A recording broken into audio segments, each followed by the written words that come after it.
जय हिंद साथियों। मैं उम्मीद करता हूँ आप सब लोग हष्ट होंगे, पुष्ट होंगे, बिंदास होंगे और अपनी पढ़ाई में लगे हुए होंगे।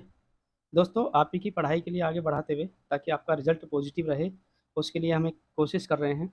उत्तर प्रदेश सामान्य अध्ययन की आज हम क्लास लेके आए हैं। आज हम इसमें भाग 1 पढ़ेंगे, सामान्य परिचय। ठीक है दोस्तों, हम शुरू करते हैं।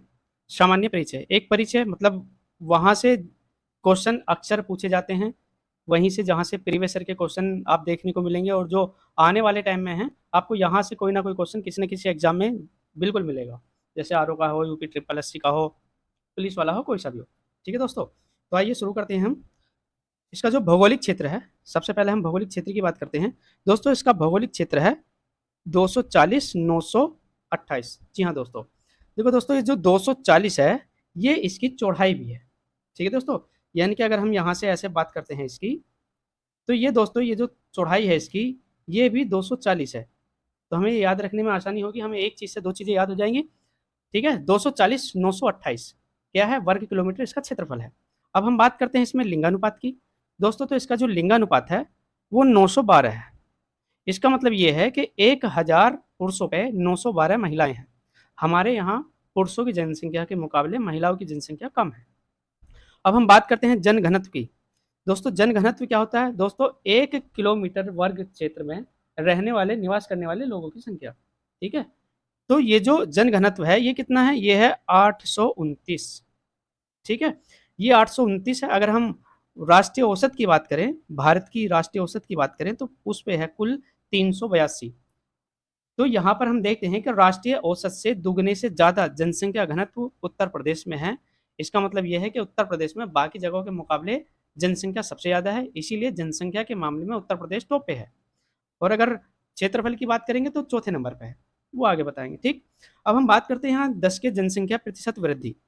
तो दोस्तों, पिछले दशक में यानी कि 2011 में जो जनगणना हुई है, तो उस दशक में जो जनसंख्या बढ़ी है, जो प्रतिशत वृद्धि हुई है, वो हुई है 20.23। ठीक, 20.23% जनसंख्या बढ़ी है, यानी कि अगर पहले 100 थी तो अब 120 हो गई है। ठीक, अब हम बात करते हैं साक्षरता दर की। ठीक है, तो साक्षरता का मतलब ये है कि जो लोग पढ़ना लिखना, अपना नाम लिखना और कुछ चीज़ें सही से जानते हैं, हम उन्हें साक्षरता की कैटेगरी में रखते हैं। तो उसकी जो दर है टोटल मिला के देखते हैं हम, तो टोटल है 67.7%। लेकिन अगर हम इनकी बात करते हैं पुरुषों की, तो पुरुष कितने हैं? पुरुष हैं दोस्तों 77.3, यानी कि सिर्फ अगर पुरुषों की बात करते हैं तो 77.3 हैं। और हम स्त्री की बात करें तो वहीं पर स्त्रियों की जो संख्या है वो कुल दोस्तों 57.2 है। तो इससे क्या है, पुरुष जनसंख्या के मुकाबले स्त्री बहुत कम पढ़ी लिखी है। ठीक, तो ऑल ओवर में देखते हैं साक्षरता दर, अगर सिर्फ क्वेश्चन आता है कि उत्तर प्रदेश की साक्षरता दर क्या है, तो दोस्तों उसका आंसर हमारा ये हो जाएगा 67.7। और अगर वो महिला या पुरुषों में से किसी एक की पूछता है तो उसका ये हो जाएगा। उत्तर प्रदेश में जो जनपद हैं, जिले हैं दोस्तों, वो हैं 75। वर्तमान में 75 है, लेकिन कुछ चर्चाएं चल रही हैं, उत्तर प्रदेश को विभाजन की भी चलती रहती हैं, कुछ जिले घटाने बढ़ाने की भी चलती हैं, लेकिन फिलहाल वर्तमान समय में अगर हम देखते हैं तो 75 है। ये कितने मंडलों में बटे हुए हैं दोस्तों? 18। यानी कि 18 मंडलों में ये 75 जिले बटे हुए हैं। और अगर हम बात करें तहसील की, पूरे उत्तर प्रदेश में 351 तहसीलें हैं। ठीक, अब आगे चलते हैं। दोस्तों, उत्तर प्रदेश में विधान परिषद का जो गठन हुआ है, क्योंकि उत्तर प्रदेश की जो विधानसभा है, विधानमंडल है, वो दो सदनीय है। तो दो सदनीय है, एक तो होता है विधान परिषद, एक होता है विधानसभा। जैसे हमारे यहाँ केंद्र में एक लोकसभा होता है, एक राज्यसभा होता है। ठीक है, राज्यसभा का विघटन नहीं होता। इसी तरीके से यहाँ पर राज्यसभा की जगह जो है वो विधान परिषद है। ठीक, तो विधान परिषद के गठन जो हुआ है दोस्तों आज़ादी से पहले 1937 में हुआ था। जी हाँ दोस्तों, जब 1935 अधिनियम आया था उसके बाद बहुत सारे बदलाव किए गए थे, तो उत्तर प्रदेश को जो था 2 सदनीय बनाया गया था। ठीक, अगर हम बात करें इसके सदस्यों की, विधान परिषद में जो सदस्य हैं दोस्तों वो 100 हैं वर्तमान में, पूरे 100।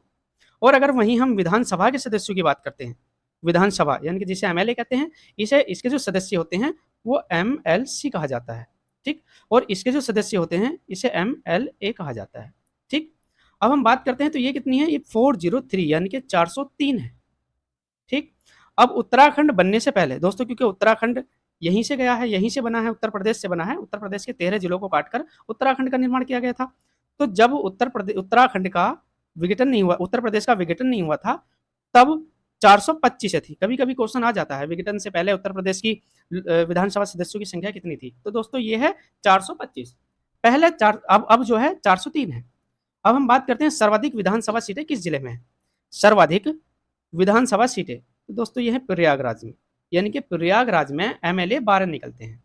ठीक, ये सबसे बड़ा जिला है, तो यहाँ से जो है 12 विधायक या एमएलए चुन के विधानसभा में जाते हैं। अब हम बात करते हैं आरक्षण की।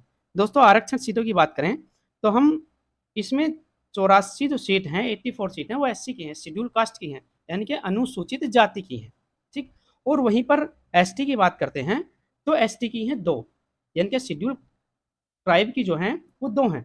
तो टोटल कितनी हो जाती हैं? ये हो जाती हैं 86, यानी कि 86 सीटें वो हैं जो आरक्षित हैं। ठीक, अब हम बात करते हैं 18 मंडलों की। तो दोस्तों जो 18 मंडल हैं, जो उत्तर प्रदेश के 75 जिले 18 मंडलों में बटे हुए हैं, वो किस-किस में हैं? देखो, एक तो है प्रयागराज, एक अयोध्या है, गोरखपुर है, झांसी है, लखनऊ, मेरठ, वाराणसी, कानपुर, मिर्जापुर, बस्ती, चित्रकूट, देवीपाटन, मुरादाबाद, सहारनपुर, बरेली, आजमगढ़, आगरा, अलीगढ़। दोस्तों ये 18 मंडल के नाम हैं। यहाँ से क्वेश्चन आ जाता है, कभी-कभी मंडल पूछता है, कभी-कभी ये भी पूछता है कि ये किस मंडल में पड़ेगा, डिस्ट्रिक्ट का नाम दे देता है। तो ये 18 मंडलों में कौन-कौन से डिस्ट्रिक्ट हैं वो हम आगे बताएंगे। ठीक, तो अब हम चलते हैं राज्य के प्रतीक के बारे में बात करते हैं हम। दोस्तों राज्य के प्रतीक, यहाँ से भी क्वेश्चन कहीं ना कहीं हर साल देखने को मिल जाता है, जिसमें उत्तर प्रदेश स्पेशल का सिलेबस है। अगर हम चिन्ह की बात करते हैं, ठीक, अगर हम दोस्तों चिन्ह की बात करते हैं तो चिन्ह हमारा ये वाला हो जाएगा। ठीक है, चिन्ह में क्या है, क्वेश्चन आता है कभी कभी, क्या क्या है चिन्ह में? एक तीर कमान है, धनुष है और 2 मछलियां हैं। दोस्तों ये मछलियों, कभी कभी क्वेश्चन पूछता है कि मछलियां कहाँ से ली गई हैं। तो ये अवध राज्य था जब, तो उस समय पर रूमी दरवाजा बनाया गया था। तो रूमी दरवाजे में 2 मछलियां बनी हुई हैं, उनकी आकृति है, तो वहां से ये 2 मछलियों का जो चित्र है वहां से लिया गया है राज्य के चिन्ह में। अगर हम राज्य के पशु की बात करते हैं दोस्तों, तो पशु हो जाता है हमारा बारहसिंगा। जी हाँ दोस्तों, ये बारहसिंगा है, आप इसमें चित्र में देख सकते हैं। दूसरा राज्य के पक्षी की बात करते हैं दोस्तों, पक्षी सारस है, जिसे क्रैंच भी कहा जाता है, ये है। ठीक, ये सारस है, ये क्रैंच भी कहा जाता है। अगर हम राज्य के वृक्ष की बात करते हैं तो दोस्तों राज्य के वृक्ष हमारा अशोक है, जिसका चित्र ये है। दोस्तों राज्य के वृक्ष जो है अशोक, वो आपको अक्सर देखने को मिल जाता है, जो सरकारी भवन होते हैं या सरकारी बंगले होते हैं, या निजी बंगलों में भी आमतौर पर रास्ते के किनारे, दीवार के आसपास में एक खूबसूरती बढ़ाने के लिए लगा दिए जाते हैं। ठीक, आप देख के पहचान सकते हैं। अगर हम बात करते हैं फिर आगे राज्य के पुष्प की, तो दोस्तों वो राज्य के पुष्प हमारा पलाश है। पलाश क्या होता है? ये वाला फूल होता है। ये एक काफ़ी बड़ा, जैसे शहतूत का, आड़ू का या अमरूद का, इस टाइप का वृक्ष होता है, उस पे ये काफ़ी मात्रा में फूल लगते हैं, जो बड़े मनमोहित और सुंदर दिखते हैं। ठीक, आगे बात करते हैं हम हॉकी की, तो राष्ट्रीय खेल की। तो दोस्तों खेल जो है राष्ट्रीय, वो हॉकी है। ये राष्ट्रीय खेल भी है और राज्य के खेल भी है। ठीक, अब नृत्य की बात करते हैं, तो दोस्तों उत्तर प्रदेश का राजकीय नृत्य कथक है। ये यहाँ पर कथक का चित्र दे रखा है, आप नेट पर सर्च करके कथक की वीडियो वगैरह देख के आप उसको देख सकते हैं। ठीक, अब हम आगे चलते हैं राज्य का विभाजन। दोस्तों जो राज्य का विभाजन हुआ है उससे उत्तराखंड का निर्माण हुआ, यानी कि उत्तराखंड एक राज्य बना है। तो कभी कभी डेट पूछ लेता है, कई एग्जाम में पूछी गई, तो 9 नवंबर सन 2000 को, 9 नवंबर सन 2000 को यूपी के 13 जिलों को काटकर उत्तराखंड का निर्माण करा गया, जो देश का 27वां राज्य बना। दोस्तों क्वेश्चन यहाँ कहीं से भी पूछा जा सकता है। कई क्वेश्चनों में डेट पूछी गई है, तो कुछ क्वेश्चनों में पूछा गया कि उत्तराखंड देश का कौन सा राज्य बना था। ठीक है, तो दोनों चीज यहाँ पर मेंशन है, आप देख सकते हैं। अब हम बात करते हैं दोस्तों लोकसभा की सीटों की। तो जो लोकसभा की सीटें हैं दोस्तों, लोकसभा की सीटें हैं 18, यानी कि हमारे यहाँ से लोकसभा में 80 एमपी चुन के जाते हैं। अब इनके आरक्षण की बात करते हैं, तो शेड्यूल कास्ट जो है, यानी कि अनुसूचित जाति, उसके लिए आरक्षित सीटें हैं हमारी 17, यानी कि 17। वहीं हम एसटी की बात करते हैं, तो दोस्तों एसटी की सीट यहाँ नहीं है, यानी कि एसटी के लिए सीट आरक्षित नहीं है। हमारे यहाँ पर्याप्त मात्रा में एसटी जनसंख्या नहीं है जिनके लिए सीट आरक्षित की जा सके। अब यूपी राज्यसभा की बात करते हैं। यूपी में राज्यसभा से कितने सदस्य हैं? 31, 31, यानी कि जो सांसद हैं, जो राज्यसभा में जाते हैं, जो एमएलसी, एमएलए वगैरह इन सब लोगों के द्वारा चुने जाते हैं, तो उनकी जनसंख्या है 31। अब हम बात करते हैं यूपी का सबसे बड़ा जिला, सबसे बड़ा जनसंख्या के मामले में दोस्तों, ठीक है, और संसदीय क्षेत्र, यानी कि यूपी का सबसे बड़ा संसदीय क्षेत्र के बारे में यहाँ बात करी गई है, तो वो है दोस्तों गाजियाबाद। यानी कि गाजियाबाद सीट जो है, जिससे लोकसभा का निर्वाचित सदस्य चुना जाता है, वहाँ सबसे ज़्यादा जनसंख्या है, ठीक, बाकी जिलों के मुकाबले, बाकी सीटों के मुकाबले। अब हम सबसे छोटे की बात करते हैं, तो सबसे छोटा है बागपत जनसंख्या के मामले में, ठीक है। अब दोस्तों एक क्वेश्चन ये आता है कि उत्तर प्रदेश का विस्तार कहाँ कहाँ से है, तो अक्सर विस्तार बता दिया जाता है, ये क्वेश्चन आता है, विस्तार कभी कभी पूछ लिया जाता है। तो अगर हम बात करें विस्तार की, तो ये जो सहारनपुर है दोस्तों, ये सबसे ऊपर वाला जो जिला है, ये है सहारनपुर,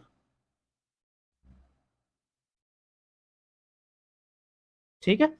ये सहारनपुर है, सबसे उत्तरी जिला है, और इससे जो स्पर्श होकर जो रेखा गुजरती है, जो अक्षांशीय रेखा है, तो उसकी जो माप है वो 30.24 नॉर्थ डिग्री है। यानी कि उत्तर प्रदेश का जो उत्तरी लाइन है वो है 30.24 नॉर्थ।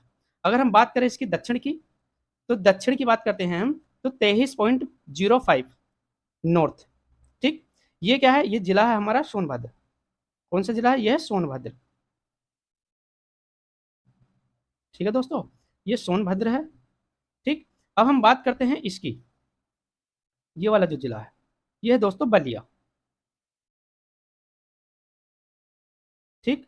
अब सबसे पश्चिम में ये पूर्वी जिला है बलिया, जो क्या स्पर्श करता है 84.38 पूर्वी देशांतर को, ठीक। और ये है यहाँ पर दोस्तों शामली जिला है। कौन सा जिला है, शामली, शामली जिला है, ये यहाँ पर है, ठीक। तो यहाँ पर जो टच करती है देशांतरीय रेखा, वो 77.05 है, ठीक। दोस्तों अब आप कहेंगे कि यहाँ भी नॉर्थ है, इधर की तरफ भी, यहाँ ये भी नॉर्थ है, ये भी नॉर्थ है, ठीक, ये भी पूर्वी है, ये भी पूर्वी है, ऐसा क्यों, जबकि चार रेखाएं होती हैं। तो दोस्तों उसके लिए हमें देखना पड़ेगा पहले इंडिया का मैप, हमें यहाँ समझना पड़ेगा।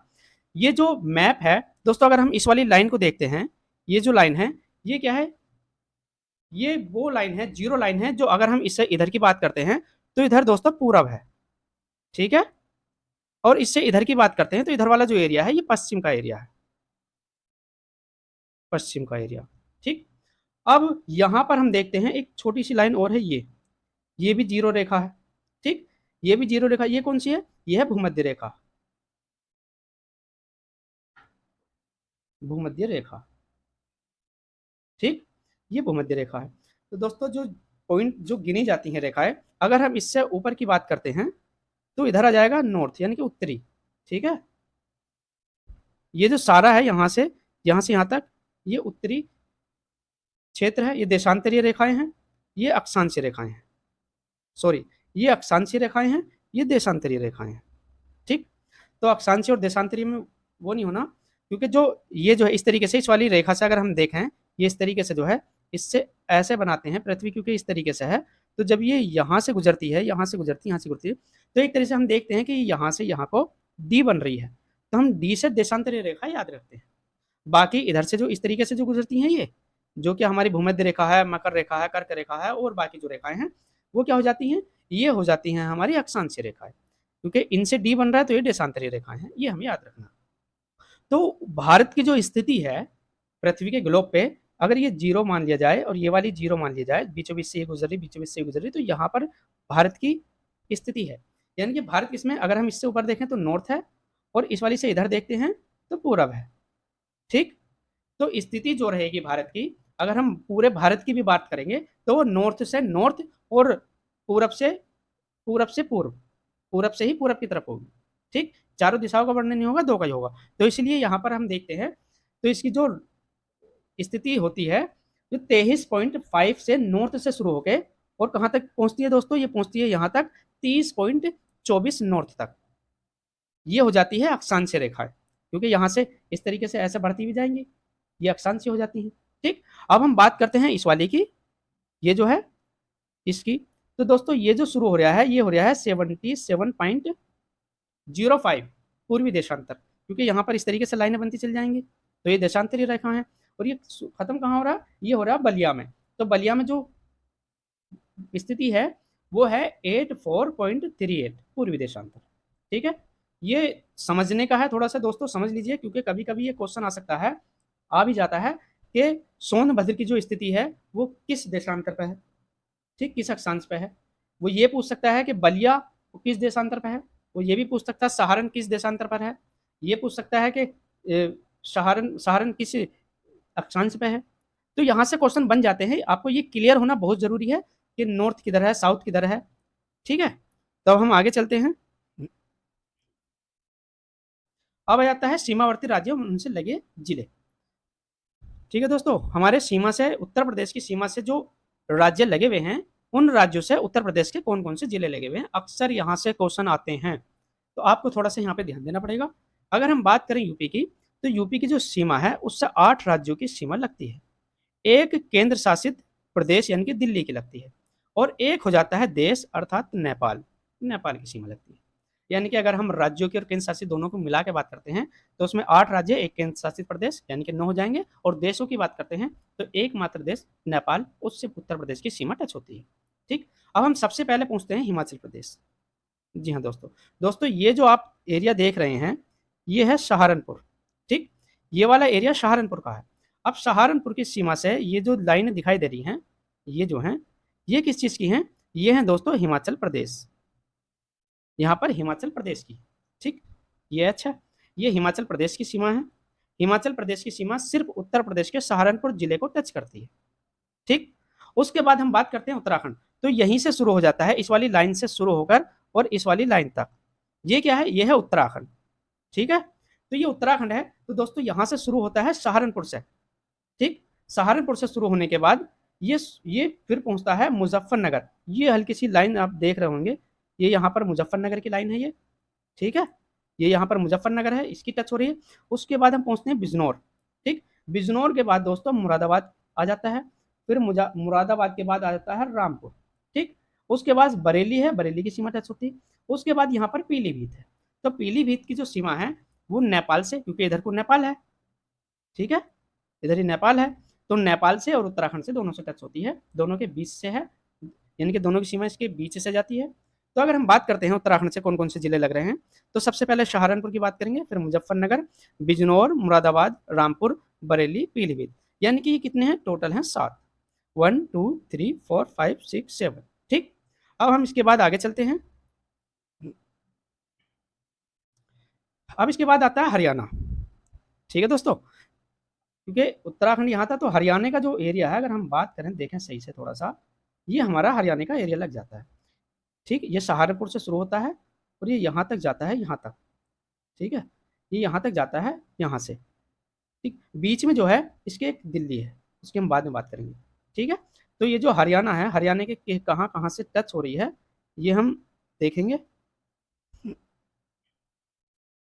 ठीक, तो हरियाणा से कौन कौन से टच हो रहे हैं दोस्तों, हरियाणा से होते हैं एक मथुरा, ये वाला जो क्षेत्र है ये मथुरा का है। उसके बाद अलीगढ़, उससे आगे चलते हैं, ये वाला जो क्षेत्र थोड़ा सा येलो सा ये जो दिख रहा है, यहाँ पर अलीगढ़ है। अलीगढ़ के बाद गौतम बुद्ध नगर, गौतम बुद्ध नगर का एरिया यहाँ से यहाँ तक आ जाता है। ठीक, गौतम बुद्ध नगर है, गौतम बुद्ध नगर के बाद आ जाता है बागपत। ठीक है साथियों, गौतम बुद्ध नगर के आगे जो डिस्ट्रिक्ट है वो पड़ता तो गाजियाबाद है, लेकिन गाजियाबाद की सीमा हरियाणा को टच नहीं करती, हरियाणा को स्पर्श नहीं करती। तो इसलिए हम गाजियाबाद को छोड़ के गाजियाबाद से आगे बढ़ेंगे, यहाँ है बागपत बागपत। ठीक, अब बागपत की बात शाम लिया जाता है, जो ये वाला है। ठीक, सबसे पश्चिमी जिला है उत्तर प्रदेश का, ये याद रखना। ठीक, शामली के बाद सहारनपुर दोस्तों, ये ऊपर वाला जैसे आपको बता ही दिया है, ये सहारनपुर का जिला है, सहारनपुर जिला है। ठीक, तो इसमें कितने टच होते हैं, 1 2 3 4 5 6 7। ठीक, इसमें भी 7 डिस्ट्रिक्ट टच करते हैं हरियाणा को। उसके बाद हम नीचे थोड़ा सा हमने बताया था, ये वाला जो एरिया था, ये वाला, ये दिल्ली का है। तो दिल्ली को कौन कौन से टच करते हैं दोस्तों, दिल्ली से 2 जिले टच करते हैं उत्तर प्रदेश के। एक तो करता है गौतम बुद्ध नगर, जी हाँ दोस्तों, जिसमें नोएडा वगैरह है। ठीक, नोएडा वाला एरिया है। दूसरा हो जाता है गाजियाबाद। तो उत्तर प्रदेश के 2 जिले गौतम बुद्ध नगर और गाजियाबाद, ये दिल्ली से सीमा स्पर्श करते हैं। उसके बाद इससे आगे को आ जाता है हमारा ये वाला जो एरिया है, ये है राजस्थान का, ये यहाँ से शुरू होकर यहाँ तक होता है। ठीक, अब यहाँ पर 2 जिले हैं इसके भी, एक तो आगरा है और एक मथुरा। दोस्तों ये वाला जो एरिया है नीचे की तरफ, ये वाला, ये जो ग्रीन कलर का दिख रहा है, ये है हमारा आगरा, ठीक, जहाँ पर उत्तर प्रदेश का ताजमहल है, ठीक। आगरे के बाद ये जो एरिया है ये वाला, ये है दोस्तों मथुरा का, ठीक है, ये मथुरा का है। तो 2 स्टेट 2 डिस्ट्रिक्ट इससे टच करते हैं। उसके बाद हमारा आ जाता है मध्य प्रदेश, ठीक। मध्य प्रदेश की बात करते हैं दोस्तों, क्योंकि मध्य प्रदेश के सबसे ज़्यादा, मध्य प्रदेश से सबसे ज़्यादा जिले यानी कि 11 जिले स्पर्श करते हैं। देखो आगरा से, क्योंकि ये वाली जो सीमा है ये इधर की तरफ जो है ये राजस्थान है, और इधर की बात करते हैं ये मध्य प्रदेश है। ये सारा इधर का जितना भी एरिया है ये मध्य प्रदेश का है, ठीक। तो हम बात करेंगे, सबसे पहले देखो ये आगरा है जो यहीं पर टच हो रहा है। उसके बाद यहाँ पर इटावा आ जाता है, ये वाला जो एरिया है दोस्तों ये इटावा का है। इटावा के बाद जालौन आ जाता है, ये वाला एरिया जालौन का है, ये जालौन है। जालौन के बाद यहाँ पर झांसी आ जाता है, ठीक है। झांसी के बाद साथियों ये ललितपुर है, यानी कि ये लगभग 3-4 तरफ से जो है, चारों ही तरफ से, कम से कम 3 तरफ से भी कह सकते हैं, तो ये मध्य प्रदेश से घिरा हुआ है। उसके बाद हम बात करते हैं आगे की, झांसी के बाद यहाँ ललितपुर आ जाता है। ललितपुर के बाद दोस्तों ये महोबा का एरिया है, महोबा जिला है, ठीक। महोबा के बाद हम आगे चलते हैं, ये आ जाता है यहाँ पर बांदा, ठीक है दोस्तों। बांदे के बाद एक छोटा सा जिला है जिसे कहते हैं चित्रकूट, ये चित्रकूट है। चित्रकूट के बाद हम बात करते हैं, ये आ जाता है हमारा प्रयागराज, यानी कि इलाहाबाद जो नाम था अब प्रयागराज कर दिया गया है। उसके बाद ये जो एरिया है ये आ जाता है मिर्ज़ापुर। जी हाँ दोस्तों, मिर्ज़ापुर सीज़न 2 आ गई है, ठीक है। तो उसकी तरफ से यहाँ भी ध्यान रखना थोड़ा-सा, मिर्ज़ापुर कहाँ है, ठीक। अब मिर्ज़ापुर के बाद जो ये थोड़ा-सा ऐसे निकला हुआ जिला है दोस्तों, ये हो जाता है सोनभद्र, ठीक। तो कुल टोटल कितने हैं अगर हम देखते हैं, 1 2 3 4 5 6 7 8 9 10 11, ठीक। तो कितने हो जाते हैं 11, यानी कि 11। तो 11 जिले जो हैं वो मध्य प्रदेश से सीमा बनाते हैं, ठीक। अब हम आगे चलते हैं, अब आगे आ जाता है छत्तीसगढ़, ठीक। दोस्तों मध्य प्रदेश के बाद यहाँ ये वाला एरिया जो है ये मध्य प्रदेश का है। इसके बाद ये आ जाता है, ये है छत्तीसगढ़ का। दोस्तों यहाँ से यहाँ तक जो सीमा है ये छत्तीसगढ़ की है। तो ये सोनभद्र है यहाँ पर। तो सोनभद्र की सीमा पहले यहाँ से तो ये मध्य प्रदेश से टच होती है, इसके बाद ये हम यहाँ से देखते हैं छत्तीसगढ़ से टच होती है। तो छत्तीसगढ़ से सिर्फ सोनभद्र जिले की टच होती है। उसके बाद हम झारखंड की बात करते हैं, तो छत्तीसगढ़ से आगे दोस्तों झारखंड पड़ता है, ठीक। झारखंड की सीमा यहाँ से शुरू होकर और ये यहाँ तक है। तो झारखंड है, तो ये इसकी जो सीमा है सिर्फ सोनभद्र से ही टच कर रही है, ठीक है। यानी कि छत्तीसगढ़ और झारखंड ऐसे 2 स्टेट हैं, राज्य हैं, जिनकी सीमा उत्तर प्रदेश के सिर्फ एक जिले सोनभद्र से ही टच करती है। उसके बाद हम आगे बिहार को देखते हैं दोस्तों। इसके बाद बिहार यहाँ से लेके यहाँ तक है, ये जो दिख रहा है कुशीनगर और महाराजगंज, ठीक है, यहाँ से लेके यहाँ तक। तो हम उसकी बात करते हैं दोस्तों। सबसे पहले तो यहाँ पर देखें हम, ये महाराजगंज है, यहाँ पर महाराजगंज है, इससे टच करती है बिहार की सीमा, ठीक। ये बिहार है, इधर को जितना भी खाली पड़ा है। उसके बाद बिहार के बाद आ जाता है ये कुशीनगर, ठीक। कुशीनगर के बाद दोस्तों ये देवरिया जिला है हमारा। देवरिया के बाद ये बलिया है। ये बलिया वही है दोस्तों जो सबसे पूर्वी जिला है उत्तर प्रदेश का, ठीक। इसके बाद आ जाता है गाजीपुर, ये वाला जो एरिया है ये गाजीपुर का है। गाजीपुर के बाद यहाँ आ जाता है चंदौली, ठीक है। चंदौली के बाद हमारा सोनभद्र है, ठीक। यानी कि अगर हम सीक्वेंस में लगाते हैं, महाराजगंज, देखो यहाँ टच करते हैं, महाराजगंज, कुशीनगर, देवरिया, बलिया, गाजीपुर, चंदौली, सोनभद्र, ठीक। तो ये कितने हैं, 1 2 3 4 5 6 7, ठीक। तो ये भी कितने हैं, ये भी हैं 7। अब हम बात करते हैं एक देश की, नेपाल की, जो उत्तर प्रदेश से सीमा साझा करता है, ठीक। दोस्तों अगर हम बात करें यहाँ से, ये जो है ये पीलीभीत है, ठीक। ये पीलीभीत है, पीलीभीत से यहाँ तक महाराजगंज तक, ठीक है, महाराजगंज तक किसकी सीमा है, नेपाल की। यानी कि अगर हम सबसे पहला जिला देखते हैं उत्तर प्रदेश का, तो वो है पीलीभीत। दूसरे नंबर पे देखते हैं हम लखीमपुर खीरी, ठीक। तीसरे नंबर पे यहाँ पर बहराइच है। बहराइच के बाद हम देखते हैं छोटा सा जिला है श्रावस्ती। श्रावस्ती के हम बाद आगे पहुंचते हैं, तो ये हो जाता है हमारा बलरामपुर, ठीक। बलरामपुर के बाद दोस्तों ये वाला जो जिला है ये है सिद्धार्थनगर का। सिद्धार्थनगर के बाद ये महाराजगंज आ जाता है, ठीक। यानी कि हम इसे सीक्वेंस में देखें तो यहाँ पर पीलीभीत है, पीलीभीत के बाद लखीमपुर खीरी है, पीलीभीत है, लखीमपुर खीरी है, बहराइच है, श्रावस्ती है, बलरामपुर है, सिद्धार्थनगर और महाराजगंज है, ठीक। तो कितने हैं, 1 2 3 4 5 6 7। तो दोस्तों ये भी 7 है। ठीक, इसके बाद हम आगे चलते हैं दोस्तों। ऐसे जिले दोस्तों जिनकी सीमा एक से अधिक राज्यों से टच करती है, यानी कि एक जिला है और कई राज्यों की सीमाएं टच कर रही हैं, ऐसे जिले कौन कौन से हैं? तो सबसे पहले हम बात करेंगे सहारनपुर की। दोस्तों ये यहाँ पर सहारनपुर है, हमने बताया था। अगर हम बात करें तो दोस्तों ये इसके ऊपर को जो एरिया है ये वाला हिमाचल प्रदेश का है।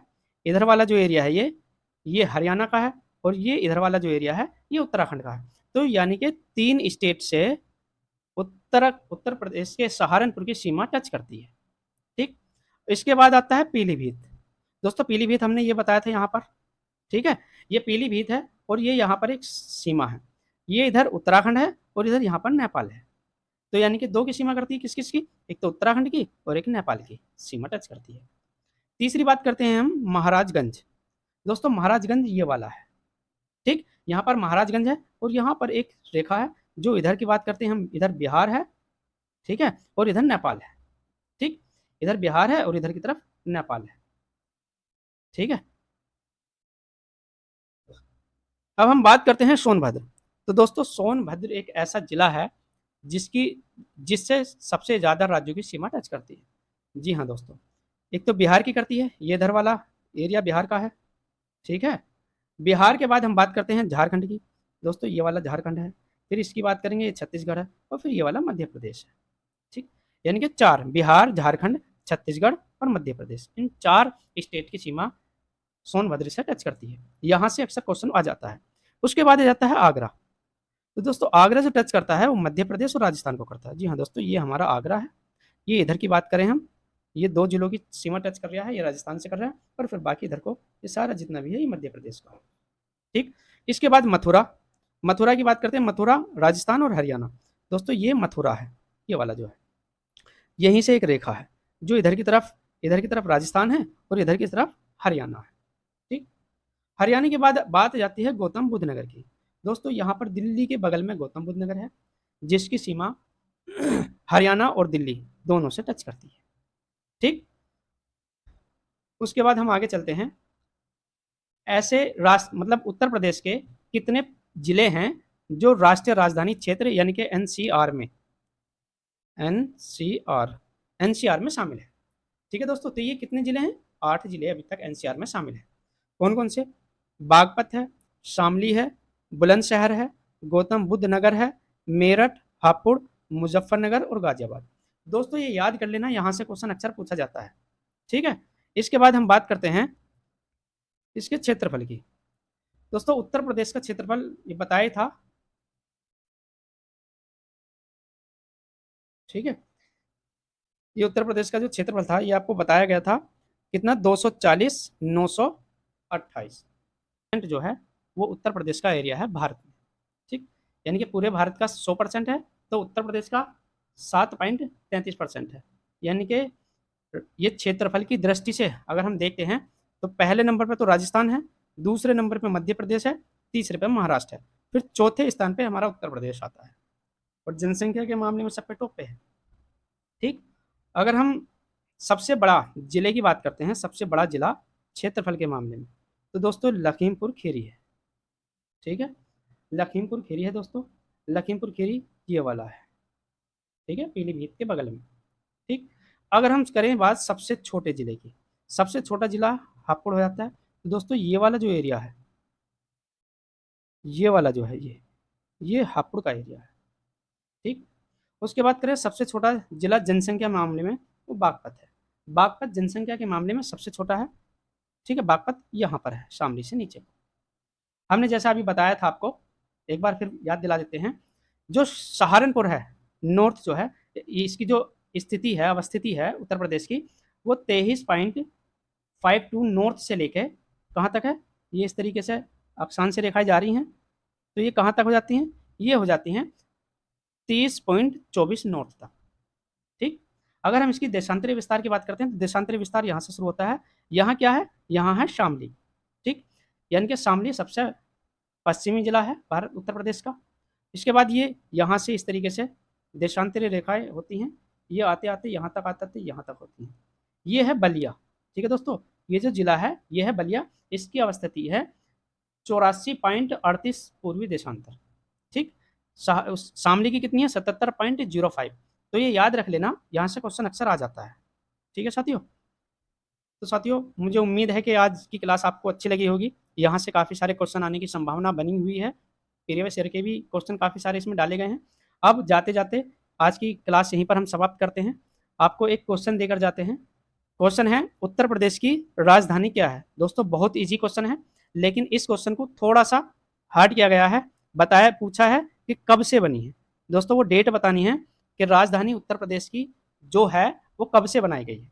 आप हमें अपना उत्तर कमेंट बॉक्स में दे सकते हैं। मैं तो चाहूँगा आप ज़रूरी दें कमेंट सभी लोग, और प्लीज़ मेहरबानी करके चैनल को लाइक करें, दोस्तों के साथ शेयर करें और सब्सक्राइब करें और करवाएं।